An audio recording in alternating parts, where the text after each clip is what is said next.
Zoti Cakrani, në optikën tuaj si avokat, si keni lexuar zgjedhjet e 11 majit teksa kryeministri Edi Rama mori 83 mandate, ndërkohë Partia Demokratike mori vetëm 50 të tilla, dhe tashmë çfarë e pret vendi në 4 vitet e ardhshme përballë kësaj mazhorance me këtë lloj shumice që do të ketë në parlament? Në fakt, do dëshiroja shumë që ato 11 maj të zhvillohen, 11 maj të ishin zgjedhje, por në fakt ato ishin votime. Ishin votime pothuajse si ato të kohës së diktaturës, apo ne kam cilësuar një terrorizëm elektoral duke marrë parasysh dhunën psikologjike të ushtruar mbi qytetarët shqiptar, dhunë kjo që ishte nga të gjitha institucionet, nga të gjitha ata qytetarë shqiptar që kishin një problematik me bashkinë, me njësinë administrative, me tatimet, me inukun, me policinë, me prokurorin, me gjykatat, me policinë bashkiake po dështu dhe me çdo lloj institucioni. Dhe dhuna psikologjike ka qenë në mënyrë permanente dhe ka bërë që qytetarët shqiptar mos të votojnë të lirë. Padyshim që mos prisni që të ketë që në ditën e zgjedhjeve të shikonim dhunë, të shikonim grushta apo të shikonim forma të tjera të dhunës. Dhe në diktaturë qytetarët votonin, nuk është se nuk votonin, madje kur votonin edhe me dajre apo me muzikë kështu me radhë. Edhe madje në zgjedhjet e 2 dhjetorit 1945 shqiptarët votuan, kishin 2 kuti atje dhe hodhën votën me kokra, zgjodhën deputet pavarur dhe ata të Frontit Demokratik. Dhe kështu që zgjedhjet Shqipëri, votime Shqipëri ka patur. Problemi qëndron që a kanë qenë të lira këto, a kanë qenë në shprehje vullneti i popullit ashtu siç duhet ta shprehte ai, apo ka qenë diktuar. Mos prisni që të shikoni problematika ditën e zgjedhjeve. Ditën e zgjedhjeve nuk ndodh asgjë. As në kutinë e votimit nuk ndodh asgjë, as në numërim po dështu nuk ndodh asgjë. Dhuna ushtrohet në forma të ndryshme. Unë po ju sjell në vëmendje tuaj disa punash, disa forma të cilat unë i kam dëgjuar ose mi kanë shprehur qytetarët, të cilët është mohuar ose më saktë është diktuar e drejta e votës së tyre ta çonin atje ku ata donin, qoftë për gjitha partitë e opozitës. Dhe në këtë kuptim janë angazhuar policë të lagjeve, të fshatrave, këta ZPZ-t apo dhe policë kriminal. Dhe kryepleqtë të fshatrave, drejtues të njësive administrative e kështu me radhë, duke njohur me listë të dorë problematika që ka patur çdo fshatar, çdo qytetar, çdo njeri i njësisë administrative apo i lagjeve të qytetit, ata kanë vazhduar terror psikologjik. Padyshim që shqiptarët nuk mund të dalin të thonë që unë votova në diktatin e asaj e kësaj, sepse askush nuk e merr atë përgjegjësi ta thotë. Por ne që jemi pak më iluminuar, mund të themi, dhe kuptojmë situatën dhe dim ta vlerësojmë që janë zgjedhjet e lira, dim të japim një drejtim ose mund të themi të japim një kuptim ishin zgjedhje apo ishin votime.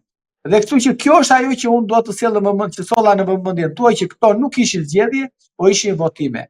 Dhe unë besoj që në Shqipëri ka prej 35 vitesh, për mos thënë kohën e diktaturës, nuk janë bërë asnjëherë zgjedhje të pakontestueshme. Dhe kjo na bën ne vendin më qesharak, jo vetëm në Europë, por edhe në Ballkan. Nuk ka vend të dytë, po të dytë si ne, që të numërohen dhe të votohet dhe pas 15 ditësh mos ketë dalë akoma rezultati i zgjedhjeve, mos jetë certifikuar akoma rezultati i zgjedhjeve, mos të dihet sa kanë votuar, sa qytetarë shqiptar kanë marrë pjesë në votime. Dhe kjo ne na bën qesharak në sytë të gjithë opinionit publik, padyshim pastaj i bën edhe të kontestueshme rezultatin e votimeve. Dhe kjo është për të ardhur keq, sepse askush nuk do që në vendin e tij as unë, as ju dhe as kushdo tjetër të dëgjoj dhe të ketë këto problematika. I keni parë ju në vendet demokratike, në SBA, po dhe në Evropën Perëndimore, po deshet ju dhe në Turqia, po edhe në Rusinë e Putinit, rezultati i zgjedhjeve del për brenda 6 orësh, që janë vende me votues nga 300 milion, nga 150 a 200 milion. ne me 1,5 milion votus nuk arrim të nxjerrim dot rezultatin e zgjedhjeve, rezultati sa zgjedhës ka patur, sa votus ka patur, dhe të arrit të nxirret brenda një afati kohor të shkurtër. Dhe kjo i bën akoma më vulnerabile situatën dhe padyshim kontestimi është i pashmangshëm. Ju si mendoni, çfarë pengon KQZ-n që të shpallë rezultatin e plotë të zgjedhjeve dhe të nxjerrë gjithë tabelat përfundimtare në këtë rast? Shiko, do të kuptojmë diçka. KQZ-ja nuk është gjithja problemit. KQZ-ja është vetë problemi. KQZ-ja në Shqipëri, historikisht, ka qenë vetë problemi.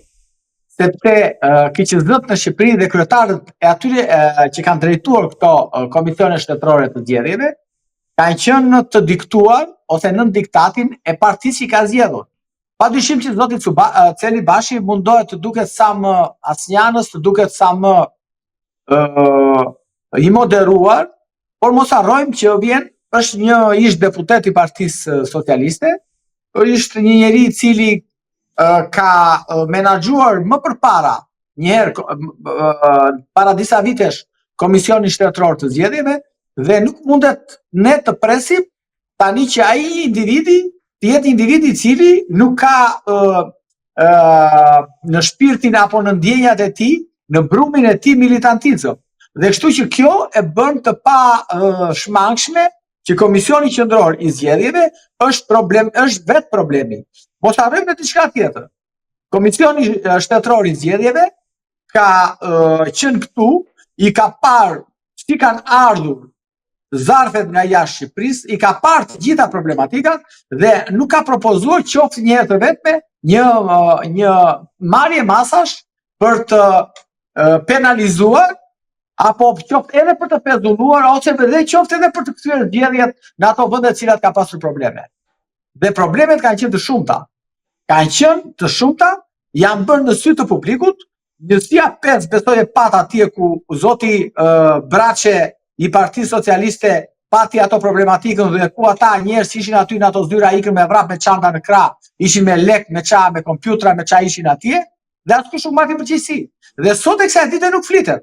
Mos harrojmë që kanë ardhur me dorë, kanë ardhur në mënyrë private nga jashtë Shqipërisë zarfet, e atyre i do votonin, ndërkohë që u përcaktuar në ligj që duhet të cilte DL-ja. Pra ne paguam taksa 9.2 milion euro që DL-ja të çonte çdo qytetar shqiptar i cili ishte regjistruar me emër, me adresë kështu me radhë, siç i kërkonte KQZ-ja, t'ia çonte te dera e banesës vet, apartamentit e kështu me radhë, dhe t'ia merrte. Dhe kjo nuk ndodhi. Dhe zoti Celi Bashi fillonte ta justifikonte edhe DL-n, e cila mori pajtoi firmën në kontraktore, që kjo nuk ishte parashikuar në kontratë që kishte me shtetin shqiptar DL-ja, dhe ne sot jemi përpara një fakti ku shqiptarët e Greqisë kanë votuar 95% për forcën politike Partia Socialiste. Tani, më falni, dhe në diktaturë nuk ka ndodhur që të kishte një votim kaq i madh. I bie që Partia Socialiste të ketë qeveritur më mirë në Greqi, në Itali, në Gjermani apo në Angli. Dhe që ka dalë ky rezultat kaq i thellë për partinë në pushtet. Dhe pa marrë parasysh konsumin e saj 12 vjeçar, korrupsionin e kështu me radhë. Prandaj them që Komisioni Shtetëror i Zgjedhjeve është vetë problemi i kësaj historie.